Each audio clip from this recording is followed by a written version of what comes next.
Hello students, good afternoon. बच्चों, आज हम आप लोगों को आपके ज्योग्राफी सब्जेक्ट का चैप्टर एग्रीकल्चर का 6 पार्ट पढ़ाएंगे। इसके पहले वाले भाग में आप लोगों ने पढ़ा कि शुगर केन के बारे में और ऑयल सीड्स के बारे में कि इनका प्रोडक्शन कहाँ पे होता है और इसके लिए जियोग्राफिकल कंडीशन की क्या आवश्यकता होती है, यानी किन किन जियोग्राफिकल कंडीशंस की आवश्यकता होती है। आज के इस पार्ट में हम आप लोगों को बताएंगे कि बिवरेज क्रॉप्स के बारे में। बिवरेज क्रॉप्स माने होता है पेय फसलें, यानी पेय पदार्थ के अंतर्गत जो चीज़ें आती हैं उसे बिवरेज क्रॉप्स कहा जाता है। इसके अंतर्गत आपके देश में महत्वपूर्ण यानी 2 बिवरेज क्रॉप्स है, एक टी है और दूसरा कॉफ़ी है। अंग्रेज़ों के यानी ब्रिटिश के भारत में आगमन के बाद अंग्रेज़ों ने इसे कॉमर्शियल क्रॉप्स के अंतर्गत लिया और यहाँ पे टी और कॉफ़ी के प्रोडक्शन को बहुत ज़्यादा इम्पोर्टेंस दिया। अब जो टी और कॉफ़ी का जो प्रोडक्शन किया जाता है यह प्लांटेशन के द्वारा होता है, यानी इसमें जो है इसमें प्लांटेशन का कार्य किया जाता है और अनेक प्रक्रियाओं के गुजरने के बाद जो है वह टी और कॉफ़ी तैयार होती है मार्केट में सेल करने के लिए। यानी जो आपके ये जो बिवरेज क्रॉप्स होती है जिसके अंतर्गत टी और कॉफ़ी है, यह कॉमर्शियल क्रॉप्स के अंतर्गत आता है। इसको जो है बाज़ार में सेल करने के लिए, प्रॉफिट को अर्न करने के लिए इसका प्रोडक्शन किया जाता है। अब सबसे पहले हम आपको बताएंगे कि टी का उत्पादन, टी और कॉफ़ी दोनों यानी टी के उत्पादन में भारत जो है वह 3rd लार्जेस्ट प्रोड्यूसर है पूरे विश्व में। और जो सबसे बड़ा उत्पादक है टी का वह चाइना है और चाइना के बाद तुर्की देश है और तुर्की के बाद 3rd प्लेस जो 3rd लार्जेस्ट प्रोड्यूसर है टी का वह इंडिया है। जो टी का उत्पादन किया जाता है इसमें यह प्लांटेशन कार्य के द्वारा किया जाता है और पहाड़ी इलाकों में यानी पहाड़ी क्षेत्रों में इसका उत्पादन होता है। और इसमें क्या होता है कि इसकी जो पत्तियां होती हैं वह हैंड्स के द्वारा उसको प्लग किया जाता है, तोड़ा जाता है और अनेक प्रोसेसिंग के बाद, अनेक प्रक्रियाओं के बाद इस टी को तैयार किया जाता है और मार्केट में सेल किया जाता है। तो बच्चों, इसमें आप लोग जान लीजिए क्योंकि आपका जीके का महत्वपूर्ण क्वेश्चन बनेगा कि जो भारत है वह चाय के उत्पादन में यानी चाय के प्रोडक्शन में किस प्लेस पर है। तो पहले प्लेस पर आपका चाइना, दूसरे पर तुर्की और तीसरे प्लेस पर आपका इंडिया है। अब ये जानेंगे कि जो चाय का प्रोडक्शन किया जाता है यानी टी का जो प्रोडक्शन किया जाता है वह भारत में किन किन राज्यों में यानी किन किन क्षेत्रों में किया जाता है। यह असम में है, नीलगिरी की हिल्स यानी पहाड़ियों पर भी किया जाता है, दार्जिलिंग में भी इसका प्रोडक्शन होता है, कर्नाटका में, तमिलनाडु एंड केरला में यानी और केरल में भी इसका उत्पादन किया जाता है।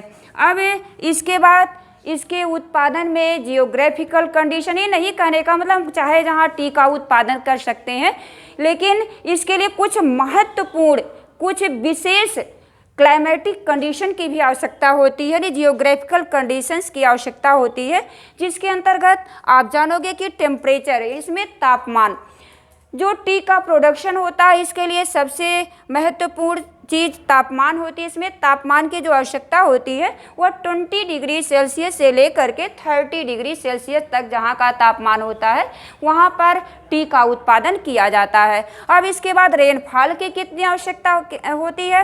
रेनफॉल की आवश्यकता होती है 150 सेंटीमीटर से लेकर के 300 सेंटीमीटर तक। लेकिन इसके लिए जो सबसे उपयोगी, जो यूजफुल जो रेनफॉल होती है वह शावर टाइप में होती है, यानी छिटपुट करके हमेशा एक फौहारे के रूप में बारिश होती रहे, वह इसके लिए बहुत फेवरेबल होती है। अब इसके बाद जो दूसरा जो आपका बिवरेज क्रॉप्स है वह कॉफ़ी है। कॉफ़ी जो है वह भारत यानी पूरे विश्व में जितना भी कॉफ़ी का जो है वो प्रयोग किया जाता है, यानी कॉफ़ी का जो उत्पादन होता है, यानी पूरे विश्व में कॉफ़ी का जितना उत्पादन होता है उसमें 3.2% जो है यह भारत जो इसके उत्पादन में योगदान देता है। अब इसके लिए एक चीज़ और जान लीजिए कि जो भारत में कॉफ़ी का उत्पादन किया जाता है इसमें किस वैरायटी का प्रयोग किया जाता है। यह वैरायटी है अरेबिका।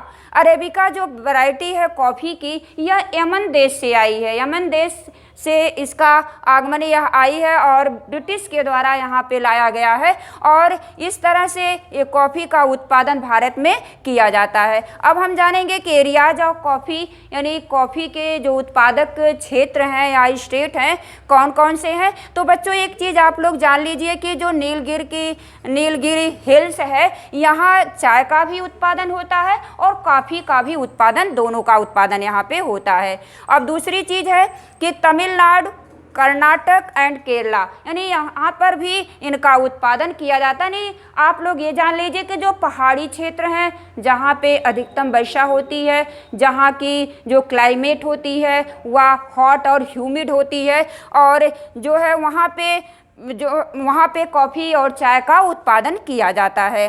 अब यहाँ इसके लिए जान लीजिए कि कॉफ़ी के लिए जियोग्राफिकल कंडीशंस की क्या आवश्यकता होती है।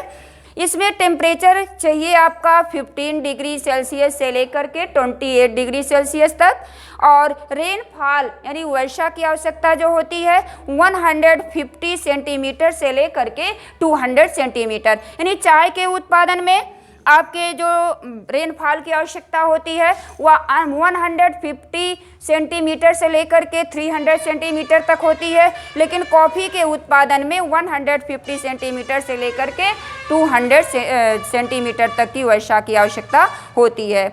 अब बच्चों ये आपका रहा आपका बेवरेज क्रॉप्स के अंतर्गत, लेकिन आप लोग जो पढ़े हो कि जो आपका फूड ग्रेन यानी जो स्टेपल फूड के अंतर्गत आता है, जिसके अंतर्गत आप लोग फूड ग्रेन्स के बारे में पढ़े और उसका जो यहाँ पे क्रॉप्स का जो अंतिम वर्ग है, अंतिम क्लासिफिकेशन है वह आपका हॉर्टिकल्चर, जिसके बारे में आप पहले जान चुके हो कि हॉर्टिकल्चर के अंतर्गत क्या क्या आते हैं। इसके अंतर्गत आपके फ्रूट्स और वेजिटेबल्स आते हैं। अगर हम फ्रूट्स और वेजिटेबल्स के उत्पादन में देखते हैं भारत को लेकर के, तो भारत का स्थान पूरे विश्व में दूसरा स्थान है हॉर्टिकल्चर में यानी फ्रूट और वेजिटेबल्स के प्रोडक्शन में। पहला स्थान आपका चाइना है और दूसरा है भारत का।